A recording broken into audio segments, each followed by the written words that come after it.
우리가 두 주에 걸쳐서 망령이라는 제목으로 같이 말씀을 봤는데요. 오늘은 망령 3 그리고 피처링으로 두려움이라고 따라붙는 제목으로 말씀을 나누려고 합니다. 우리가 지난 2주간에 저 망령을 봤는데 4월에 망령을 봤죠. 첫 번째 망령은 뭐였습니까? 제사의 의미에는 모르고 그냥 제사만 잘 드리면 지금 날 둘러싸는 위기가 해결될 거다. 하늘에서 우박이 내려 저 블레셋을 다 물리칠 거다라는 그런 생각에서 제사 번제를 드렸다고 했죠.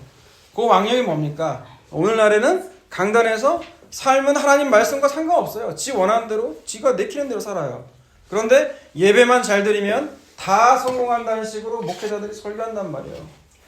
이런 사고방식이 뭐라고요? 망령, 싹할, 어리석은 거라는 거예요. 여러분 그렇다면 이 블레셋과의 전쟁에서 사울의 망령된 짓으로 대패를 해야 되거든요. 완전히 죽어야 되는데 하나님이 이기게 하세요. 왜 그런다고요? 지금 이 전쟁의 의미를 누가 알아요? 요나단이 알았다는 거예요. 그 한 사람이. 그것을 할례를 통해서 보여주죠. 저 할례 받지 않는 자가 우리를 감히 모욕을 하다니. 우리는 숫자가 아니라는 거예요. 힘과 수에 따라 달린다는 게 아니에요. 망령된 자는 힘과 수를 의지할 수밖에 없다는 거예요. 그러나 하나님의 할례, 하나님의 구원을 아는 자들은 힘과 수를 의지하지 않는다는 거예요. 그리고 또한 그 요나단의 고백을 보세요. 우리가 나아가서 어떻게 되더라도 하나님이 도와주실까 하노라. 확신이 아니에요. 여러분 그건 흐리멍텅한 신앙이 아니라 하나님의 주권을 믿는 거예요. 그 결과에는 상관이 없다는 거예요. 하나님은 지금도 살아계시고 역사하세요. 여러분이 하나님이 없다고 해도 하나님은 살아계세요. 여러분의 고백과도 상관없어요. 하나님 자체만으로도 영광된 분이시니까요. 그렇기 때문에 그 주권을 믿는 사람은 그 결과에 연연하지 않는다는 거예요. 이겨도 져도 하나님은 영광이세요. 그런데 사울은 이 전쟁을 어떻게만 봐요? 힘과 수로만 밀어붙이죠. 그래서 맨 마지막 절 결론이 어떻게 끝나요? 사울은 용감한 자, 힘센 자를 불러 모으더라라고 끝나요. 그런 인생이 되고 만다는 거예요. 이제 오늘 본문 18장을 넘어오게 되면 그전 17장에서는 여러분이 너무나 잘 아는 골리앗과의 전쟁에서 소년 다윗이 이기게 되죠. 그 이기는 거는 자기 힘으로 되는 것이 아니라는 거예요. 요나단처럼 이 다윗도 똑같은 고백을 하죠. 저 할례 받지 않는 저 삐리삐리삐리 놈들. 그 고백을 하면서 누구에게 달려가요? 골리앗이라는 어마어마한 놈에게 달려가는 거예요. 여러분 그게 신앙이에요. 그게 믿음이에요. 여러분 그 신앙과 믿음이 없으면요 그 문제만 커져 보여요. 골리앗이라는 문제가. 그래서 그 앞에 주눅 들고 낙심하는 거죠. 여러분 그런 신앙과 믿음 달라고 하나님께 구하라는 거예요. 여러분이 구할 기도는 바로 그런 믿음의 기도라는 거예요. 그러면 하나님이 들어주세요. 근데 매 기도는 어떤 기도예요? 내 자식 잘 되게 해달라. 우리 교회 돈 있는 성도 오게 해달라. 물론 저는 그런 기도 안 하지만 그런 기도는 자기 욕심에 따라 하는 기도예요. 그러나 하나님 저 믿음 주세요. 제가 너무 돈을 사랑하는데 이 돈을 사랑하는 마음이 하나님을 사랑하는 마음이 내 안에 더 커지게 해주세요. 왜 하나님 그런 기도 안 들어주세요? 엉뚱한 기도로 하니까 안 들어주죠. 그리고 오히려 그 육신의 세상 욕심에 속한 기도 들어주는 건요. 여러분 이 세상에 속한 신은 누구예요? 이 세상을 점령한 건 마귀예요. 여러분 마귀가 들어주는 거예요. 하나님 들어주는 거 아니에요. 지금 이 원고에 없는 얘기를 했어요. 근데 아무튼 전쟁에서 승리를 하고 이제 18장에 넘어오게 되면 이제 고향으로 마을로 돌아오는 거예요. 그래서 6절과 7절로 시작이 되는 거죠. 6절과 7절을 읽어주세요. 시작. 우리가 돌아올 때 곧 다윗이 블레셋 사람을 죽이고 돌아올 때에 여인들이 이스라엘 모든 성읍에서 나와서 노래하며 춤추며 수고와 경세를 가지고 왕 사울을 환영하는데 여인들이 뛰놀며 노래하여 이르되 사울이 죽인 자는 천천히요 다윗은 만만이로다 한지라. 네, 이기고 돌아왔단 말이에요. 기분이 좋잖아요. 그죠? 돌아오는데 여인들이 소고를 들고 춤추면서 노래하는데 무슨 노래를 불러요? 사울이 죽은 자는 천천, 다윗은 만만. 이게 완전히 라임에 맞춘 것 같아요. 천천만만이에요. 근데 그냥 사울 만세, 다윗 만세, 이스라엘 만세, 하나님 만세 이러면 되는데 굳이 사울과 다윗을 여인들이 어떻게 한다는 거예요? 비교한다는 거예요. 그래서 여인들이 문제가 참 많아요. 여자들이 문제예요. 이건 비하 발언은 아니에요. 성경에 본문에 있어요. 사울이 죽인 건 천천히고 다윗은 만만이라는 거예요. 그 말을 들은 사울의 마음은 어땠을까요? 기뻤을까요? 8절과 9절을 읽어주세요. 시작.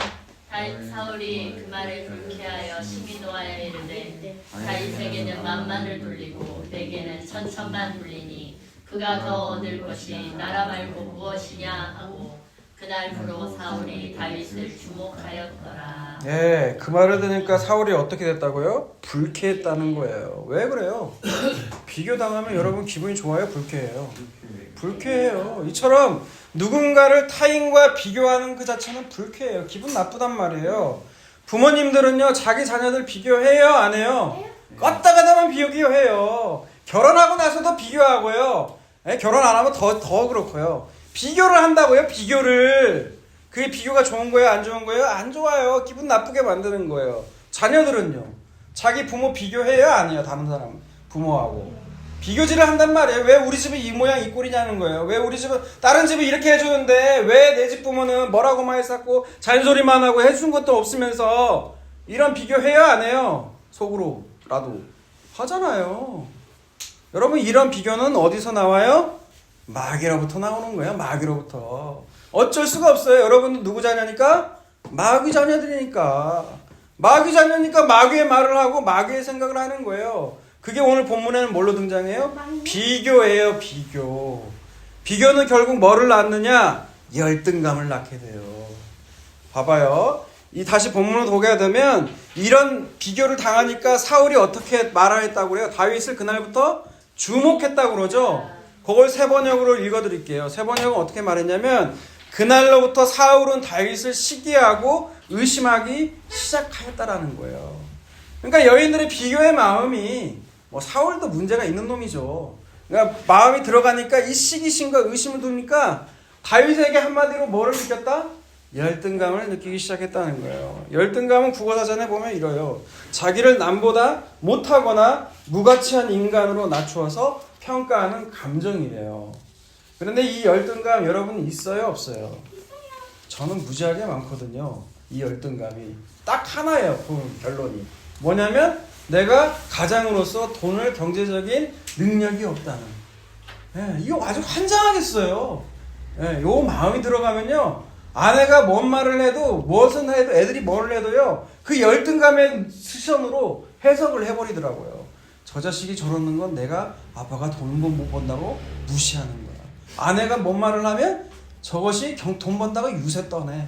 그럼 아내가 또 아내도 맞바닥 치거든요. 그럼 나를 돈 못 벌게 하든가 이런 식으로 대꾸한단 말이에요. 그러면 어떤 마음이 들어요? 저게 나 무시하네. 그래가지고 사건이 일어나잖아요. 사회면에 1년 전이 올해 일어난 사건인가요?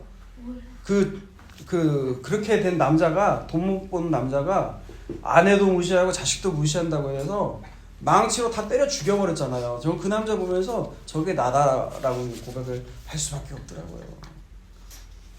좀 비웃는 거 봐요. 무시하는 거예요, 무시. 근데 지금 이 사울이요, 원래 왕으로 기름 받을 때의 모습은요, 지금 시간상 그냥 제가 나중에 찾아보세요. 사무엘상 화면 띄워주셔도 돼요.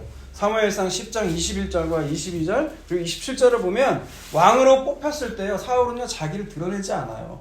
부끄러워서 그런 게 아니야. 자기는 왕이 될 만한 사람이 아닌데 하나님 나를 부르시다니 그런 겸손의 사람이었어요. 그리고 그가 왕으로 기름 붓고 뽑혔을 때도요, 그 27절을 보게 되면 다른 무리들이요, 불량배들이 저런 게 무슨 왕이야 하면서 멸시했거든요.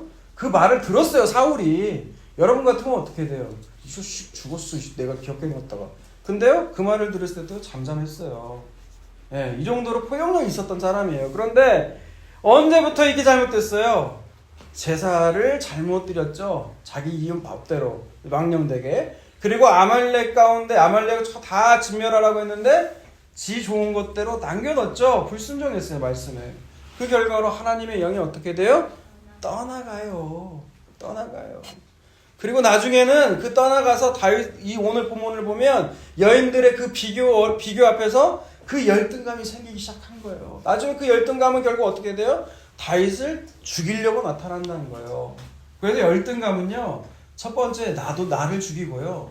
그리고 두 번째 내 주변에 다른 사람을 죽여요. 그게 열등감이에요. 저도 그렇더라는 거죠. 그렇다면 여러분 이런 열등감은 과연 어디서 오는 걸까요? 디모데전서를 보세요. 디모데전서 6장을 열어보세요. 디모데전서 6장 3절부터 한번 볼게요. 디모데전서 6장 3절. 누구든지 다른 교훈을 하며 바른 말 곧 우리 주 예수 그리스도의 말씀과 경건에 관한 교훈을 따르지 아니하며 그는 교만하며 아무것도 알지 못하고 변론과 언쟁을 좋아하는 자니 이로써 투기와 분쟁과 비방과 악한 생각이 나며 라고 나와 있죠. 그죠? 예. 여기에 오늘 본문과 관련된 것만 얘기하자면 투기와 분쟁이 어디서 나온다는 거예요? 하나님 말씀을 불순종한다는 거예요. 왜 불순종해요? 지가 하나님인데요. 예. 교만해서 그래요. 열등감은 그래서 어디서 온다? 교만해서 온다는 거예요. 저희 이 말씀 듣는데 소름 끼쳤거든요. 이번 주 설교 준비하는데. 내 열등감은 어디서 온다? 교만해서 온다. 내가 남보다 무가치해? 아니 하나님이 우리를 하나님의 형상대로 지으셨는데 그리고 존귀하신 하나님의 아들이 나를 위해 내 죄 때문에 그 십자가에서 죽으셨는데 나의 자신을 다른 사람보다 못하거나 무가치하게 여긴다? 그럼 하나님이 그 그리스도의 십자가를 욕되게 하는 거라는 거예요. 그게 어디서 나온다고요? 교만에서 나온다는 거예요. 교만. 와, 이 말씀을 읽으니까 무섭더라고요. 그런데요, 마음이 5절 6절 읽어볼게요. 5절 읽어볼게요. 마음이 부파해지고 진리를 잃어버려 경건을 이익의 방도로 생각하는 자들의 다툼이 일어난다는 거예요. 네, 그런 자들이라는 거예요, 우리가. 그런데 어떤 마음이 있어야 돼요, 우리에게? 그러나 6절 같이 읽을게요. 그러나 자족하는 마음이 있으면 경건은 큰 이익이 되느니라. 아멘. 네, 자족이에요, 자족. 하나님이 날 지으신 그 모양 그대로 이 자족의 마음이 있으면요 다른 사람 말에 휘둘리지 않아요. 다른 사람의 평가에 내 자신이 휘둘리지 않아요. 여러분 열등감이 있는 사람은요 이 말 저 말에 휘둘려요. 그러나 건강한 자존감, 하나님께서 나를 지으셨고 예수의 그 하나님의 아들이 나를 위해 그 십자가에서 죽으셨다는 걸 알게 되면 이걸 내가 가슴 가운데 받아들이게 되면 여러분 안에 건강한 자존감이 그때서야 심겨지게 되는 거예요. 저는 여러분에게 진심으로 축원하는 바예요. 여러분 마음 가운데 그 믿음과 그 하나님의 형상대로 지음받은 인간이라는 거, 내가 참 귀한 사람이라는 걸 알게 되기를 주님의 이름으로 축원합니다. 그렇게 다시 본문으로 넘어오게 돼서 본문을 이제 보세요. 10절과 11절을 읽어볼까요? 시작. 그 이튿날 하나님께서 부리시는 악령이 사울에게 힘있게 내림에 그가 그 집안에서 정신없이 떠들어대므로 다윗이 평일과 같이 손으로 수금을 타는데 그때 사울의 손에 창이 있는지라 그가 스스로 이르기를 내가 다윗을 벽에 박으리라 하고 사울이 그 창을 던졌으나 사울이 다시 그 앞에서 2번 피하였더라. 예, 이렇게 비교질 당하고 나니까 열등감이 생기니까 뭐가 임해요? 악령이 임하는 거예요. 예. 이처럼 구약에서는 보면은 성령이 떠난 장면이 좀 보여요. 그죠? 왜냐하면 그 하나님의 영이 모든 사람에게 부어진 게 아니에요. 예수님의 그 십자가 사건으로 인해서 예수님이 하늘에 올라가시고 그리고 예수의 영이 우리에게 부어진 게 그게 성령님이시거든요. 그러니까 구약과 신약은 좀 달라요. 구약은 모든 사람이 아니라 일정하게 기름 부음 받은 사람이 있었죠. 왕과 제사장, 선지자. 그죠? 요 세 가지 역할을 다 누가 해요? 예수님이 하시거든요. 왕으로서, 제사장으로서, 선지자로서. 그래서 예수의 영이 성령님이신 거예요. 네. 그렇게 지금 오늘날은 이제 다른 거예요. 네. 과거 구약 때는 제한적으로 그리고 사역적으로 임했다면 지금은 어떻게 돼요? 모든 사람, 믿는 모든 자에게 임하시고 그 성령님이 여러분을 떠나가요? 안 떠나가요? 진짜 믿는 자에게는 안 떠나가요. 다만 여러분이 죄를 지을 때마다 근심하시죠. 그리고 탄식하시면서 우리를 위해서 중보하시는 분이 성령 하나님이세요. 그렇게 악령이 임하니까 다윗을 어떻게 해요? 2번이나 꽂아서 창으로 매달아 죽이려고 하는 거예요. 그러나 다윗은 굉장히 날쌘돌이죠. 다 피해버려요. 자, 그럼 왜 다윗을 죽이려고 할까요? 그걸 12절에서 이렇게 말합니다. 12절. 여호와께서 사울을 떠나 다윗과 함께 계심으로 사울이 그를 두려워한지라. 네, 지난주에도 말씀드렸지만 저희는 대형교회예요. 왜냐면 성경을 저렇게 낭낭한 목소리로 읽어주는 분이 대형교회만 있어요. 자, 왜 그런다고요? 여호와께서 사울을 떠났다라는 거예요. 사울을 떠나고 그 다윗과 함께하는 걸 보니까 사울에게 뭐가 찾아왔다? 두려움이 찾아왔다라는 거예요. 오늘 본문 제목이 망령 3 그리고 피처링이 뭐라고요? 두려움이거든요. 이 두려웠다라는 말이 3번이나 등장해요. 이따 볼 거지만 15절, 29절에 똑같이 사울의 두려움이 등장한다는 거예요. 하나님의 영이 떠나니까 뭐가 찾아와요? 두려움이 온 거예요. 여러분, 인간에게 최초의 두려움이 온 사건이 언제예요? 창세기 3장이잖아요. 그죠? 창세기 3장 한번 보세요. 창세기 3장, 그건 안 찾았었나요? 찾았어요? 찾았으면 띄워주세요. 3장 6절부터 볼게요. 제가 읽으면서 알려드릴게요. 볼게요. 이제 선악과를 먹었어요. 여자가 그 나무를 이제 보는 거예요. 본즉 먹음직도 하고 보암직도 하고, 여러분 죄 짓는 거는 먹음직도 하고 보암직도 하고 탐스러운 거예요. 지혜롭게 할 만큼 탐스럽기도 하는 나무인지라 여자가 그 열매를 따먹죠. 지만 따먹으면 되는데 또 뭐예요? 자기와 함께 있는 남편에게도 주매. 죄는 전염성이 있다는 거예요. 자기만 죄 지른 게 아니고요. 다른 사람도 죄 지르게 하는 게 인간이라는 존재라는 거예요. 그런데 이에 그들의 눈이 진짜로 밝아졌어요? 안 밝아졌어요? 밝아졌어요. 마귀가 꼭 틀린 말을 하는 건 아니다. 진짜도 있다. 진짜와 가짜를 교묘하게 섞는 게 마귀거든요. 밝아진 게 좋은 게 아니에요. 그게 밝아지니까 어떤 걸 알게 돼요? 자기들이 벗은 줄을 알고 무화과 나무 잎을 엮고 치마로 삼는 거예요. 자기가 벗은 걸 알게 된 거예요. 부끄러움이 죄를 지면 첫 번째 찾아오는 감정이 뭐냐면 부끄러움이에요. 그리고 사람은 그 부끄러움을 드러내면 안 되니까 감추는 거예요. 근데 그 감추는 것도 바람 불면 날아가는 무화과 나뭇잎으로 가리는 거예요. 거짓말을 하는 거예요, 사실. 그러니까 우리가 그러잖아요. 음주운전이나 뭐 죄를 저지르면 사람이 첫 번째 나오는 반응이 뭐예요? 거짓말이거든요, 거짓말. 이게 지금 죄의 결과로 오는 것들이라는 거예요. 그래서 어떻게 돼요? 그들이 그 날이 불 때에도 동산에 건희 씨는 쭉 있다가 동산 나무 사이에 숨었죠. 숨어요. 죄를 지으면 도망간다는 거예요. 여호와 하나님이 아담을 부르시며 이르시되 내가 어디 있냐라고 했더니 10절 읽을게요. 시작. 이르되 내가 동산에서 하나님의 소리를 듣고 내가 벗었으므로 두려워하여 숨었나이다. 이때 두려움이 나오죠. 왜 두려워요? 죄를 지니 두려운 거예요. 벗은 줄 알고 죄를 가려보지만 가려지지가 않아. 그리고 나서 하나님 말씀에 불순종하니까 이제 하나님을 두려워하는 거죠. 그렇게 두려움의 감정이 찾아온 거예요. 이렇게 다윗이 두려워진 사울도요. 어떻게 하는지 보세요. 오늘 본문 13절, 14절을 보세요. 그러므로 사울이 그를 자기 곁에서 떠나가게 하고 그를 천부장으로 삼음에 그가 백성 앞에 출입하여 다윗이 그 모든 일을 지혜롭게 행하니라. 여호와께서 그와 함께 계시니라. 여러분, 여기서 다윗을 천부장을 삼고 백성 앞에 출입했다는 게요. 백성과 왕 사이를 왔다 갔다 하며 보고하고 오고 가는 그 출입의 개념이 아니에요. 이 출입이라는 단어를요. 용례를 찾아보니까 민수기 27장에 나오는데요. 민수기 27장 12절과 13절을 한번 읽어볼까요? 띄워주세요. 띄워주세요. 네, 읽습니다. 시작.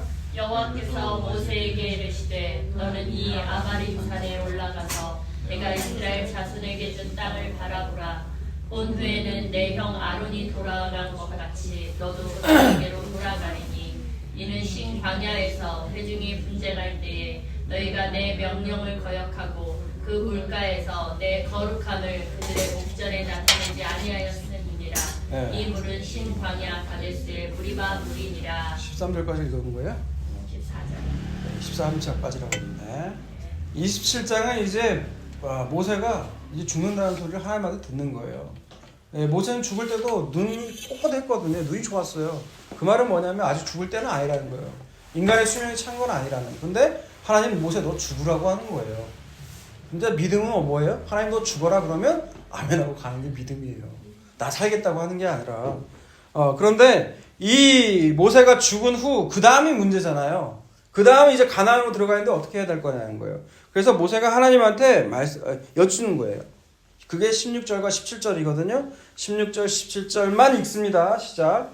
여호와 모든 육체의 생명의 하나님이시여 원하건대 한 사람을 이 회중 위에 세워서 그로 그들 앞에 출입하며 그들을 인도하여 출입하게 하사 여호와의 회중이 목자 없는 양과 같이 되지 않게 하옵소서. 네, 17절에 보면 그게 나옵니다. 뭐라고 나와요? 한 사람을 세워서 회중, 이 무리들을 인도하여 출입하게 해달라고 하죠. 그러니까 이 출입이라는 단어가 단순히 오고 가는 그게 아니고 하나님 앞에서 그 한 사람을 세워서 그 하나님의 마음으로 심정으로 이들을 가슴에 안고 그들을 하나님으로 인도하게 하는 것, 여러분 그게 출입이라는 단어의 뜻이라는 거예요. 마치 대제사장이 레위기서에 보면 에봇을 입고 그 위에다가 뭐를 붙입니까? 흉패를 붙이잖아요. 근데 그 흉패 위에다가 뭘 박아요? 12보석을 박잖아요. 그리고 속죄일이 되면 그 옷을 입고 어디로 가요? 지성소로 들어가잖아요. 그게 뭔 뜻이에요? 그 12보석들이 12지파 하나님의 백성들 이들을 가슴에 끌어안고 가는 역할을 지금 대제사장이 하듯이 지금 다윗이 그 역할을 지금 하고 있는 거라는 거예요. 그렇게 다윗이 하나님의 마음으로 심정으로 백성들을 인도하니 백성들은 너무 좋아요. 원래 이 역할 누가 해야 돼요? 왕이 해야 되는 거거든요. 그러니까 사울 왕의 마음이 어때요? 15절 16절 본문 15절 16절. 사울은 다윗이 크게 지혜롭게 행함을 보고 그를 두려워하였으나 온 이스라엘과 유다는 다윗을 사랑하였으니 그가 자기들 앞에 출입하기 때문이었더라. 네, 여기서 두 번째로 또 어떻게 돼요? 두려움이 찾아오게 돼요. 17절.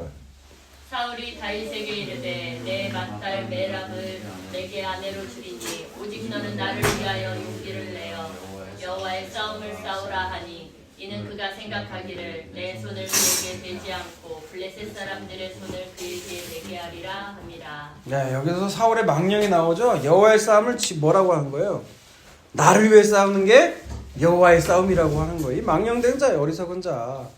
그런데 이렇게 다윗에게 내가 딸 줄 테니까 넌 나 위해 싸우라고 하지, 이 말의 의도는 뭐라는 거예요?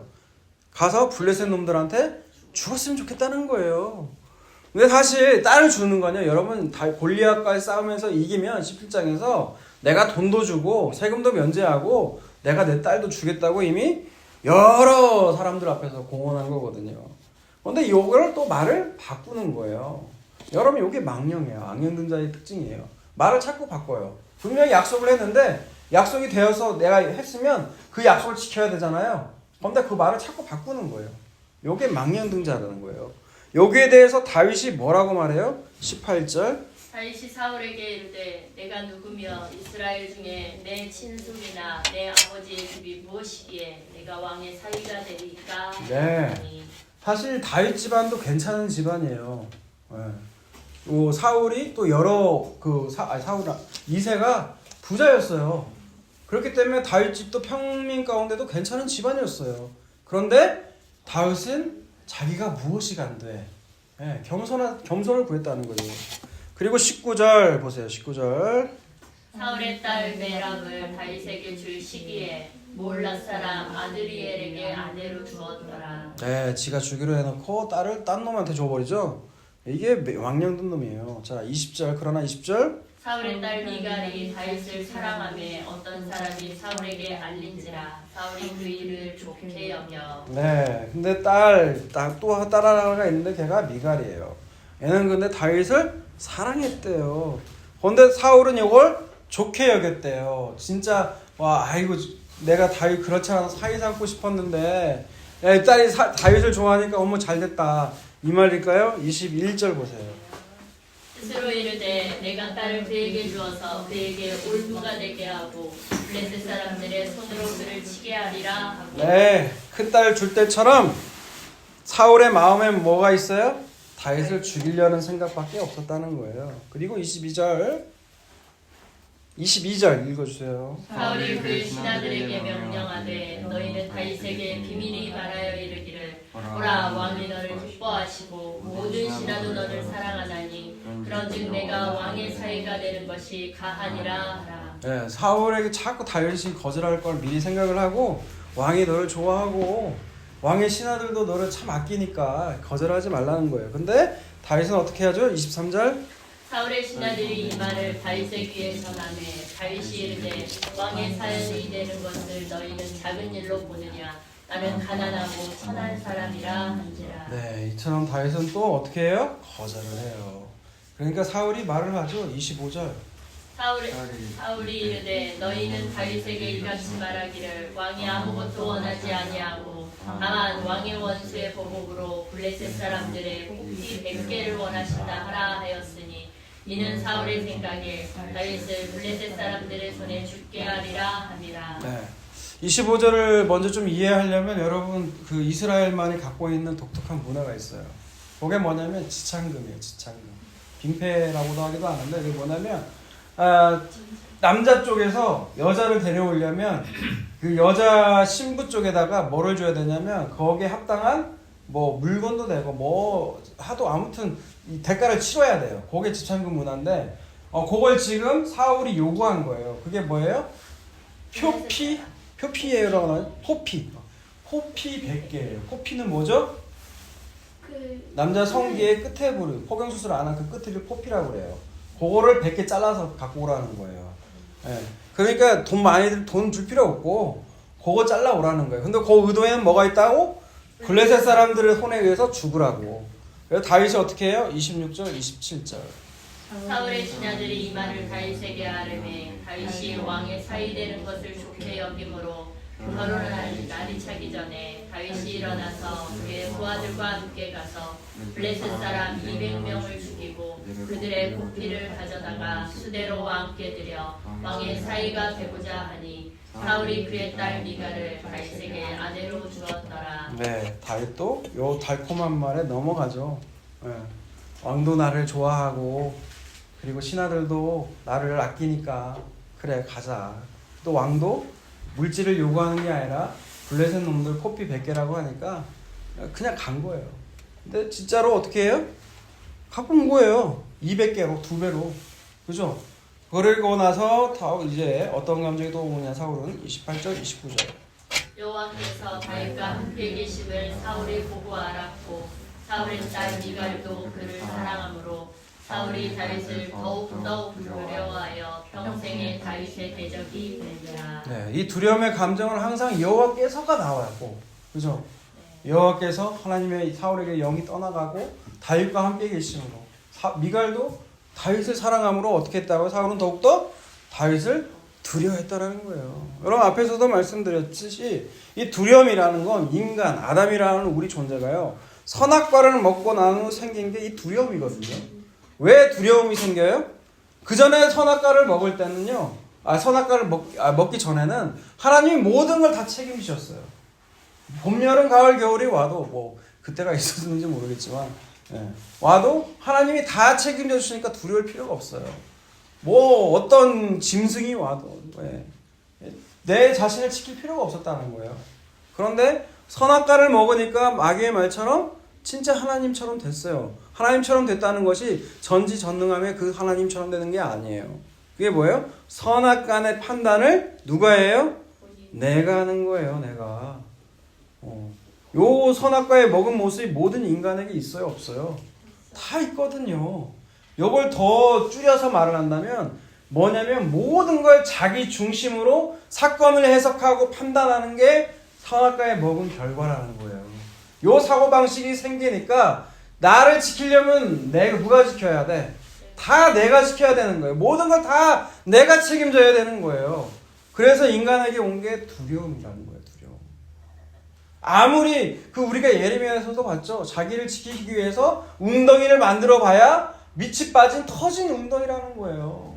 그런데 인간의 근원적인 두려움은 바로 거기서 나온다는 거예요.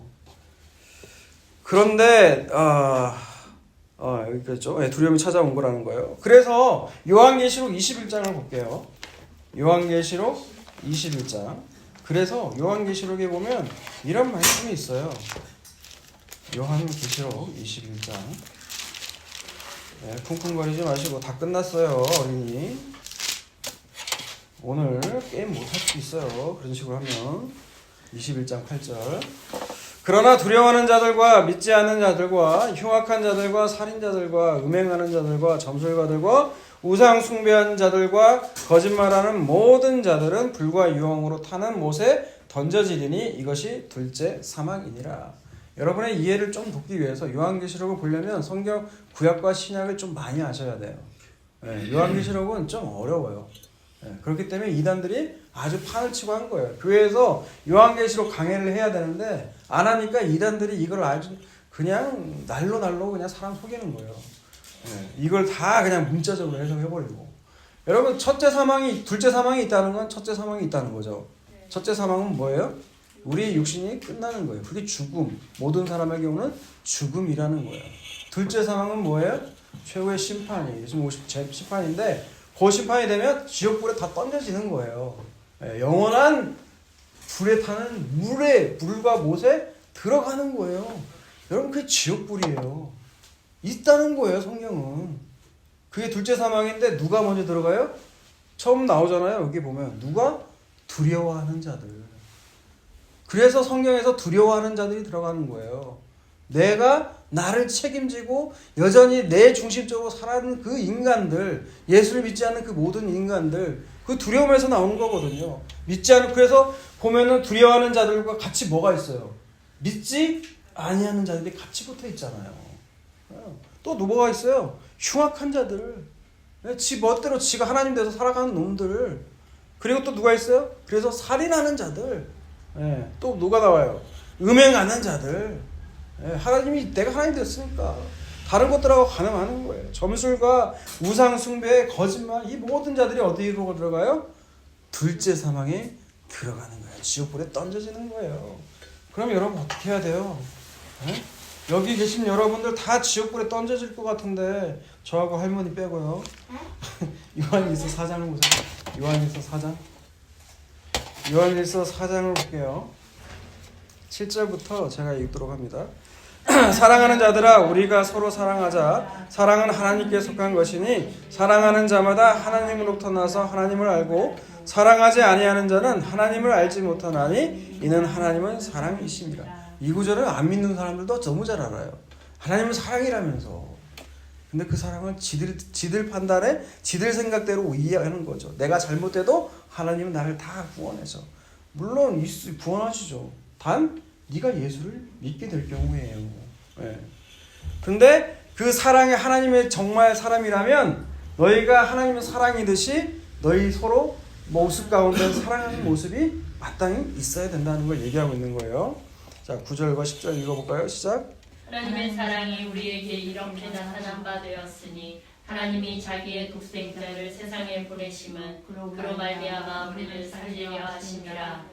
사랑은 여기 있으니 우리가 하나님을 사랑한 것이 아니요 하나님이 우리를 사랑하사 우리 죄를 속하기 위하여 화목제물로 그 아들을 보내셨습니다. 네, 8절에서 이미 하나님의 사랑이심이라고 밝혔죠. 근데 그 하나님의 사랑하심을 보여준 거예요. 뭐를 통해서? 예수 그리스도의 그 십자가 사건을 통하여서 보여주신 거예요. 네, 그걸 보라는 거죠. 그래서 11절과 13절을 11절에서 13절까지 있습니다. 그래서 사랑하는 자들아 하나님이 같이 우리를 사랑하셨은즉 우리도 서로 사랑하는 것이 마땅하도다. 어느 때나 하나님을 본 사람이 없으되 만일 우리가 서로 사랑하면 하나님이 우리 안에 거하시고 그의 사랑이 우리 안에 온전히 이루어지느니라. 그의 성령을 우리에게 주심으로 우리가 그 안에서 거하고 그가 우리 안에 거하실 줄을 압니다.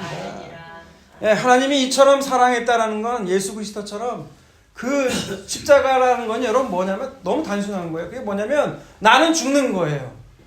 나는 죽고 누구를 살리는 거예요? 다른 사람을 살리는 게 여러분 십자가예요. 내가 죽고 너는 살아야 된다는 거예요. 그래서 많은 그 신앙의 우리 선배들은요, 그런 위기의 순간이 오면 자기는 죽고 다른 사람은 살리는 그런 삶을 살 수 있었던 거예요. 왜 그렇게 살 수밖에 없어요? 하나님의 사랑을 세상 사람들은 모르잖아요. 모르잖아요. 그 사람들은 뭘 보고 알아요? 그걸 통해서 하나님 사랑을 그들은 느낀다는 거예요. 안다는 거예요. 그래도 망할 놈들은 안 하더라고요. 그런데 그래서 우리에게 그 사랑이 있어야 된다는 걸 지금 얘기하고 있는 거예요. 그래서 14절에서 16절 읽습니다. 아버지가 아들을 세상의 구주로 보내신 것을 우리가 보았고 또 증언하노니 누구든지 예수를 하나님의 아들이라 시인하면 하나님이 그의 안에 거하시고 그도 하나님의 안에 거하심입니다. 하나님이 우리를 사랑하시는 사랑을 우리가 알고 믿었노니 하나님은 사랑이시라. 사랑 안에 거하는 자는 하나님에 거하고 하나님도 그의 안에 거하시느니라. 17절까지 읽을게요. 이로써 사랑이 우리에게 온전히 이루어진 것은 우리로 심판날에 담대함을 가지게 하려 함이니 주께서 하신 같이 우리도 세상에서 그러하심이니라. 네, 하나님은 사랑이시거든요. 그 사랑 안에 있게 되면 두려움이 없는 거예요. 심판 가운데 우리의 담대함이 뭐겠어요? 예수 그리스도의 그 사랑, 하나님의 그 사랑이 우리 안에 있으면 담대해진다는 거예요. 그래서 지금 18절 보려고 지금 여기까지 온 거거든요. 18절 있습니다. 사랑 안에는 두려움이 없고 온전한 사랑이 두려움을 내어줬나니 두려움에는 형벌이 있음이라. 두려워하는 자는 사랑 안에서 온전히 이루지 못하느니라. 아멘. 여러분 안에 두려움을 내어쫓고 싶으세요? 그냥 그리스도의 사랑 안에 거하세요. 여러분 안에 그 하나님의 사랑이 충만히 임하는 게 바로 성령 충만이거든요. 여러분 그 사랑 안에 있으면 두려움은 없는 거예요. 근데 두려워하는 자가 있다. 그 자는 어떤 자들하고요? 예수를 믿지 않는 자들이에요. 그래서 형벌을 기다리고 있는 자들이죠. 네. 그런 자들은 어떻게 돼요? 결국 망하는 거예요. 그러나 우리가 예수 그리스도 안에 사랑에 거하면 내 안에 있는 그 두려움들, 그 근원적인 두려움들이 하나님께서 내어쫓는 거예요. 그 사랑에서 날마다 거하시는 저와 여러분이 다 되시기를 주님의 이름으로 축원합니다. 아멘.